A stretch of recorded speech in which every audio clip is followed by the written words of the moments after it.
Hey YouTube, this is the Laser Beam of Truth, and today I'm going to do a video response for East Coast Prepper, giving you a shout out, East Coast, and I'd also like to say congratulations on your 100th sub. East Coast Prepper is doing a contest basically, and I'll be honest with you, I'd love to have that holster for my 22 pistol. I have a Smith & Wesson 422 pistol, and I have a funny feeling that holster would do it just nicely. I have a holster for it already, but it's kind of strapped to my bug out bag, which means that when it's strapped to my bug out bag, I have no holster because it's kind of strapped in a way that doesn't make it easy to get on and off. So I'm going to enter this contest, and I am going to tell you what I would bring personally, skill set wise, to post SHTF Community, and I'm going to start with just a few basics. The first thing I would bring is leadership and organization. I'm a pretty, I don't want to say I'm an alpha male, but you know, I like to think that I have a lot of good ideas, and I'm a very vocal person about my ideas. When I have a good idea, I'm not too shy to bring it up. And when I have a good idea, if it's something that seems like it's going to work, I'm not too shy to help organize everybody to help put it together and make it happen. So leadership and organization, that's something that I think will be a very useful skill. I think most of the folks that are preppers are like this too, so I guess it kind of goes without saying. Next, and this is something else I don't have to show you, but I am an educator and a motivator. I have a degree in physical education with a minor in psychology from Central Michigan University. I was supposed to be a gym teacher, but unfortunately when I graduated in 2000 there weren't a lot of jobs in that field, so I got into other things.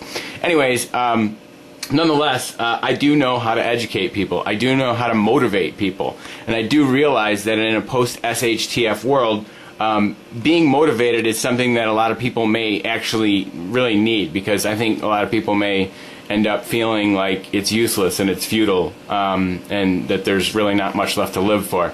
Whereas I would not be at all one of those people, and I would more likely be ready to help pick that guy up by the, you know, short hairs and say, look, we got to get going, you know. So motivation, educator, motivator. Okay, and I'm gonna have to I'm gonna shut this off a second, and I'm gonna pick it back up and show you some other things.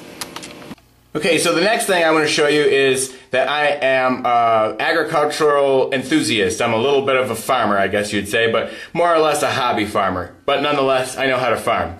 That right there is a 2-row corn planter. Right next to it is a disc, a cultivator packed under the snow. That right there is a agricultural you know, pesticide sprayer. Of course, you can use it for other things. You can put fertilizers in it and other stuff like that. And I know how to operate the tractor and plant the fields and harvest the fields, and I know how to do all that stuff. So growing food is another thing that I would be able to. Okay, so other skills that I have in a post-SHTF scenario, and I've shown you guys my guns before, but I'm a pretty good shot. I can hit, I could put a humane kill shot on a deer or other animal with my Browning automatic 308 right there from probably, I'm sure I could, I mean I can hit groups inside of a couple inches at 250 yards.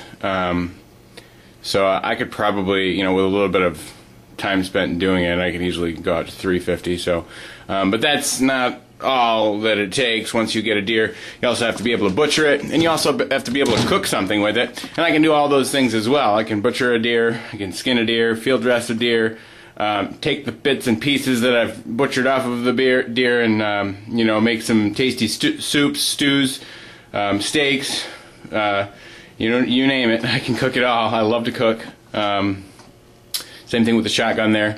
And I'm a pretty good handy fisherman. Once again, I know how to cook a bunch of fish, I know how to clean the fish, I know how to do everything there is to do with the fish. And I'm also pretty darn accurate with my bow.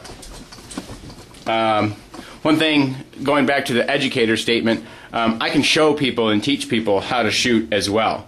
So along the lines of leadership roles, an educator, being able to educate somebody how to fish, how to hunt, how to clean a deer, how to butcher a deer, how to shoot accurately with a bow and arrow those are all very, very Toby? Sorry, my dog gets a little bit excited.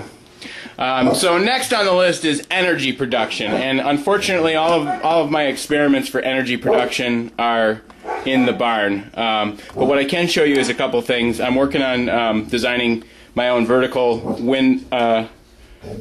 access wind turbine. I'm also working on, this is something this is a diagram right here, and it may not look like much, but basically what this diagram is wherever every C that you see right here is a capacitor, and there are basically, these are diodes, capacitor, capacitor, diode, diode. What this basically is a circuit with an antenna, and what I plan on doing is using a metal roof for my antenna, and then as you can see right here, earth is the ground. Okay, this is ambient energy technology that was used during the 1800s. They used a much more rudimentary and simplistic design of an earth radiant energy capture device. Okay, this is a Tesla design. Nikola Tesla was probably the most genius electrical scientist that has ever lived. And this is basically taking his design and really upping the juice. Okay, I've seen guys that took circuits that didn't have nearly as many capacitors and diodes in it, and were able to get currents of up to 120 volts and like 80, 90 milliamps. Now, that's not a lot, but if you made several of these, you could pull energy out of thin air to run basic, simple devices, you know, lights, clocks, what have you. So I can also bring energy production basics to the table to my community, and that's going to be something that's going to be very critical in an SHTF scenario. Next thing, there's my bug out bag right there. So I could, yeah, that's just there. Next thing is entertainment. In a post-SHTF world, entertainment's going to be a rare thing. I can play the guitar, I can sing, I'm going to write poems and some other things as well, but my main thing is playing guitar, sing, hand drums, stuff like that. So that's something that will be a very nice luxury to have in an SHTF community. Next thing is, and this is just one of my carboys, but I am a home brewer. I can brew homebrewed beer, and I understand the basic physical elements that go behind making like heavier, you know, higher octane spirits like whiskeys and so on and so forth. Although I have never done that, I do know what it would take to do so. So those are just a few of the ideas that I have that I could bring to the table in an SHTF scenario. Most important among them, though, are, in my opinion, the ability to grow food, whether it be agriculturally. If it were the summertime, unfortunately it's the middle of the winter, I would be showing you my garden right now. But as you can see, we've got like, I don't know, 18 inches of snow on the ground, and unfortunately my garden's dead, buried under the snow in the middle of the winter. So, but yeah, I like to grow things as well in the summertime, and that's something else that I would add to this list.